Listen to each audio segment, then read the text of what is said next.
करना चाहेंगे। आप जैसा कि जानते हैं हमारा गांव युवाओं से भरा हुआ है, लेकिन थोड़ी गिलानी होती है, आपको नहीं कहना चाहिए, लेकिन एक चीज कहना है, कहें कि जरूर। व्यासपीठ एक छोटा सा संकेत दे रहा है। कहना सुंदर लगने के लिए नहीं पहना जाता। हमारे ऋषियों ने रिसर्च किया है कि प्रत्येक गहना कोई न कोई संकेत करता है। बोले गहना क्या संकेत करता है? दो लाइन हम आपके सामने रख रहे हैं, सुनिएगा। गहना हमें संकेत क्या करता है, उपदेश क्या कर रहा है। गहना पहिरेला का गुण सीता जानहु, गहना पहिरेला का गुण सीता जानहु, गहना गुण नीति निधाना, हाँ सिया राम से बनी।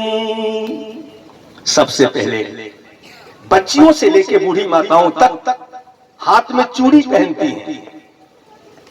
चूड़ी हमें क्या संकेत दे रहा है?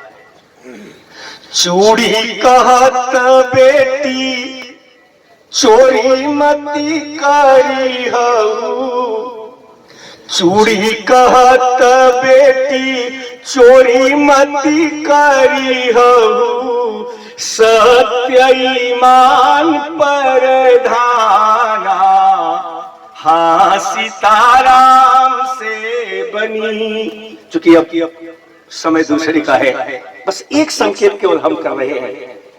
जिस दिन बेटी का विवाह होता है उस दिन बेटियों को नथिया पहनाया जाता है।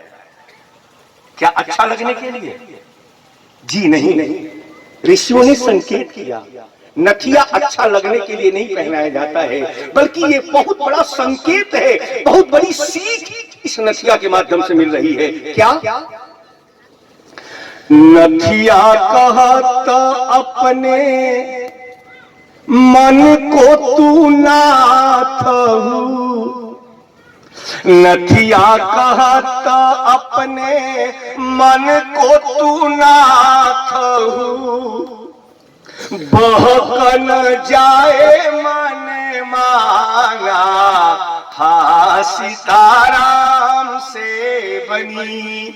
विवाह के पहले बेटी का स्वभाव जैसा भी रहा, लेकिन बेटी को आज नथिया पहना के संकेत किया जा रहा है। बेटी, तूने बाल्यकाल में जितनी भी गलतियां की हैं, तुम्हारे माता पिता ने उन गलतियों को अवॉइड कर दिया है, ध्यान नहीं दिया है, लेकिन आज के बाद जिस घर में तुम जा रही हो, कोई जरूरी नहीं है कि मिलने वाले सास ससुर तुम्हारे माता पिता जैसे ही व्यवहार करेंगे। इसलिए यहाँ से जब तुम्हारा कदम आगे बढ़ेगा तो धीरे धीरे तुम अपने मन को नाथना, कंट्रोल करना।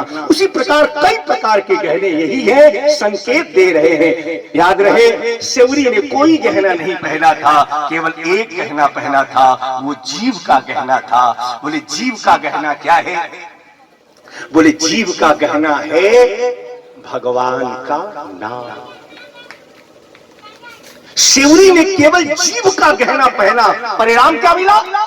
धरती पर जब तक राम कथा गाई जाएगी दुनिया कभी सेवरी के नाम को नहीं भूल सकती है, क्योंकि जो बाहर का गहना पहनता है उसको हम भूल जाते हैं, लेकिन जो जीव का गहना पहनता है उसका नाम सदा सदा के लिए अमर हो जाता है, उसका नाम सदा के लिए अमर हो जाता है। बड़ी मंगल में चर्चा सोई पावन सोई सुभग शरीरा जे तन पाई भजिए रघुवीरा। उत्तरकांड की बहुत सारगर्भित बहुत महत्वपूर्ण चौपाई को रख करके 3 दिनों तक इन्होंने इसकी व्याख्या किया है। हम पुनः एक बार अपनी तरफ से गांव की तरफ से आपका हार्दिक अभिनंदन कर रहे हैं, स्वागत कर रहे हैं। फिर ठाकुर जी कभी भविष्य में मौका देंगे, फिर आपका आगमन होगा।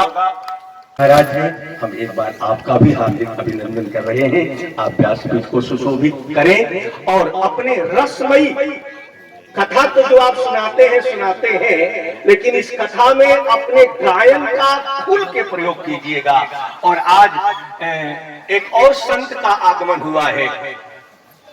बसंत के आने पर पूरी पृथ्वी खिल जाती है, पूरी सृष्टि खिल जाती है, और संत के आने के बाद पूरी प्रकृति खिल जाती है, पूरी प्रकृति खिल जाती है।